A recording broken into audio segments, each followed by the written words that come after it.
Hello my dear students, how are you? This is Sachin Mishra.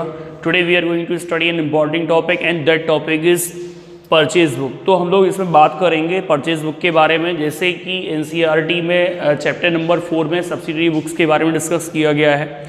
और इसके पहले मैंने आपको कैश बुक के बारे में डिस्कस किया था, जिसमें सिंपल कैश बुक या फिर जिसको सिंगल कॉलम कैश बुक बोलते हैं। एंड इसके बाद हमने डिस्कस किया था यानी कि डबल कॉलम कैश बुक या बैंक कॉलम कैश बुक के बारे में, उसके न्यूमेरिकल्स भी डिस्कस कर चुका हूँ।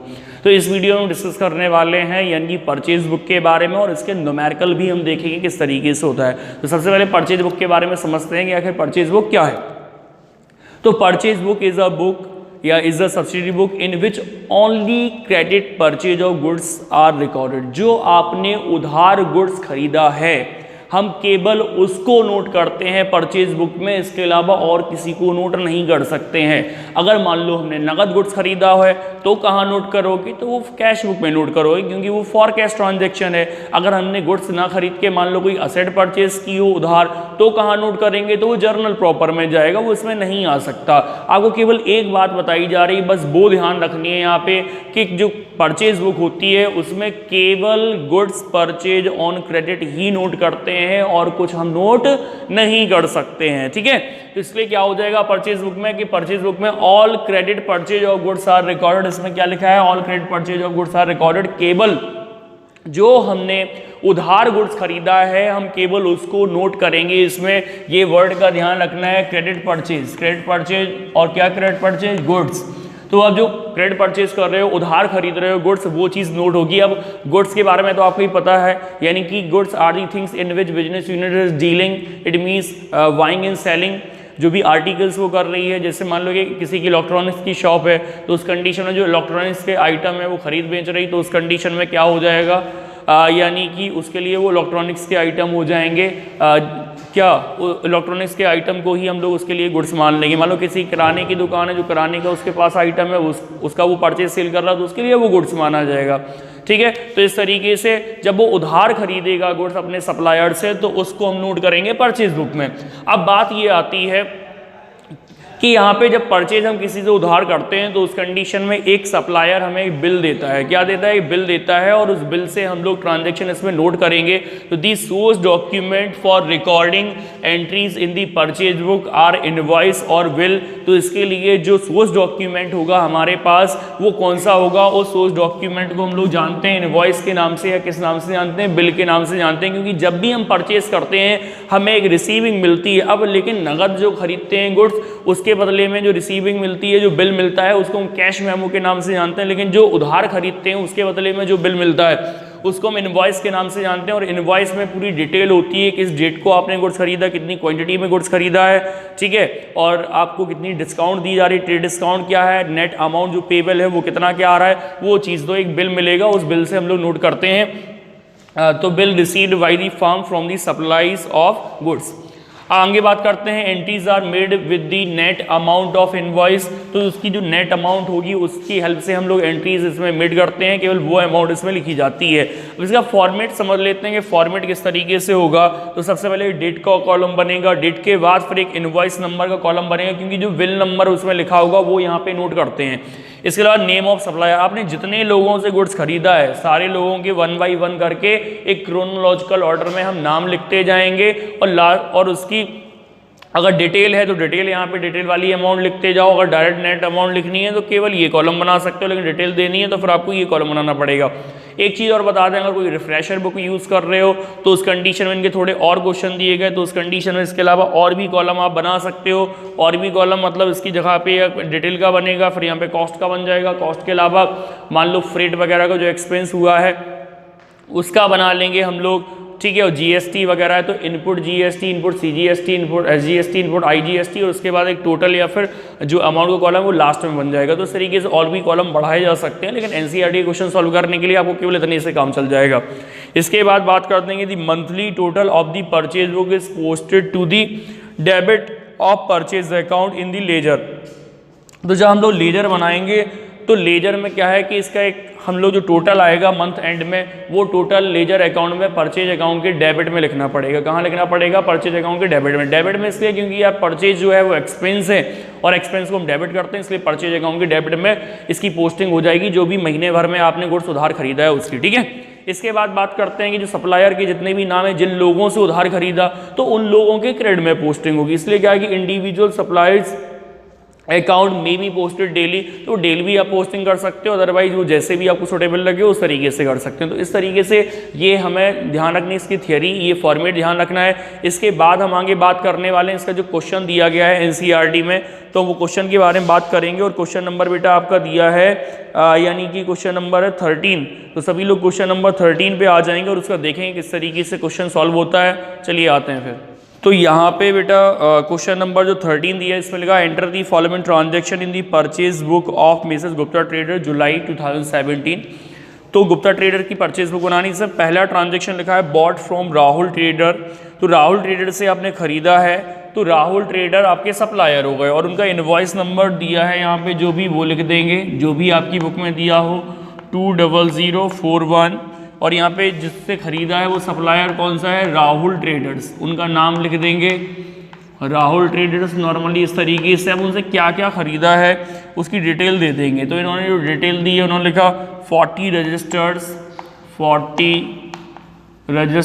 Eight the rate of 60 each. तो एक रजिस्टर 60 रुपये का है, तो 40 रजिस्टर होगा यहाँ पे 2400 के, वो डिटेल में लिख दो। ठीक है,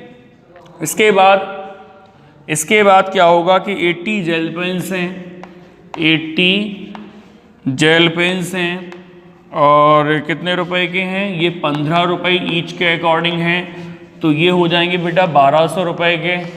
ठीक है, इसके बाद फिर है 50 नोटबुक्स हैं, तो यहाँ पे 50 हम लोग लिखेंगे notebooks, 50 notebooks eight the rate of 20 each के अकॉर्डिंग। तो 50 इंटू 20 कर देंगे तो ये कितना आ जाएगा?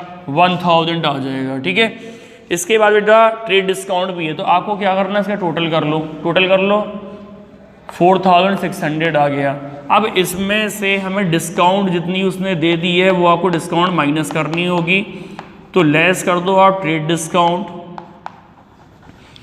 ट्रेड डिस्काउंट कितना माइनस कर देंगे? 4600 का कितने परसेंट? 10%। तो 4600 का जो 10% आएगा वो 460 रुपये आ जाएगा, वो हम लोग कर देंगे माइनस। और इसके बाद जो वैल्यू बचेगी वो बाहर लिख देंगे, तो बाहर जो वैल्यू आए वो लिखनी है आपको। केवल नेट अमाउंट यहाँ पे नोट करनी है, जो नेट निकल के आ रही है केवल वो नोट करेंगे। तो इससे हमें इस बंदे को मतलब जिससे परचेज़ करा है उसको हमें टोटल जो रुपए देने पड़ेंगे वो 4140 रुपये देने हैं, तो केवल नेट अमाउंट वहाँ। और इसके बाद यहाँ पे केवल लाइन खींच दो, तो एक ये पहला ट्रांजैक्शन आपका नोट हो गया है। इसके बाद हम बात करते हैं नेक्स्ट ट्रांजैक्शन की 15 तारीख को। तो 15 तारीख को फिर से गुड्स खरीदा गया कुछ, तो 15 जुलाई यहाँ पे डेट लिख देंगे, 15 जुलाई 17। यहाँ पे बिल नंबर है 1132 लिख दिया। अब यहाँ पे लिखा बॉट फ्रॉम ग्लोबल स्टेशनर्स, तो ग्लोबल स्टेशनर्स से खरीदा। अब ग्लोबल स्टेशनर्स का यहाँ पे नाम लिख दो, ग्लोबल स्टेशनर्स। और ग्लोबल स्टेशनर से जो भी चीज़ें खरीदी हैं उन सबकी हम डिटेल देंगे। जैसे कि 40 इंक पैड्स खरीदे गए, ink pads at the rate of 8 each के अकॉर्डिंग, तो 40 इंटू 8 करना है। तो 40 इंटू 8 करके जो वैल्यू आएगी वो आप यहाँ पे लिख देंगे, वो आ जाएगी आपकी 320 रुपये। ठीक है, इसके बाद फिर आपने खरीदी हैं 50 फाइल्स और eight the rate of 10 each, ये 10 रुपये के हिसाब से खरीदी गई, तो ये हो गई तुम्हारी कितने की? 500 रुपये की। इसके बाद है 20 कलर बुक्स खरीदी 20 के हिसाब से, तो 20 हो जाएंगी आपकी कलर बुक्स और eight the rate of 20 each, तो 20 ईच के अकॉर्डिंग कलर बुक्स खरीद ली आपने, तो ये हो जाएंगी बेटा 400 की। और कुछ खरीदा नहीं गया तो अब इनका टोटल करिएगा, तो आ रहा है 1220। इसके बाद इसने ट्रेड डिस्काउंट दी है तो उसको माइनस कर देंगे, लेस कर देंगे इसमें ट्रेड डिस्काउंट, और ट्रेड डिस्काउंट की जो वैल्यू आएगी वो आपकी 1220 का 5% आपको निकालना है। तो इसका जब 5% निकालेंगे तो 61 रुपीज़ आ जाएगा। आपको 61 रुपीज़ इसमें से माइनस कर देना है और 61 जब हम लोग माइनस कर देंगे यहाँ पे तो 1159 आपका आएगा। तो ये इसको नेट अमाउंट इतनी पेबल करनी है, तो इतना पैसा इसको देना है, ठीक है, 1159। इसके बाद बेटा देखो ये सारा ट्रांजेक्शन समझ लो, 23 तारीख वाला ध्यान दे लो। 23 तारीख में लिखा है purchase from Lamba furniture as invoice number दिया, 2 चेयर 1 टेबल।